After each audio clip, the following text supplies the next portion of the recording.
छो ज़ुल्म करो था कहर करो था सिंधी हिंदू निमाणन ते असी भी सिंधी आयूं असांजो थोड़ो हक आहे सिंध ते छो वेरी बणजी वया हो धारिया बणजी वया हो असां हिंदुन जा सिंध में छो ज़ुल्मी बणजी वया हो ज़ालिम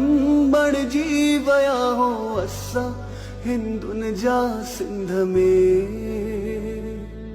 छो रोज़ करियो था वार असां ते मज़हबन ऐं धर्मन जा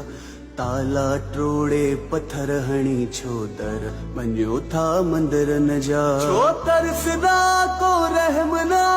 सिंध में हिंदू निमाणन ते खुदा जी हिन खुदाईअ जो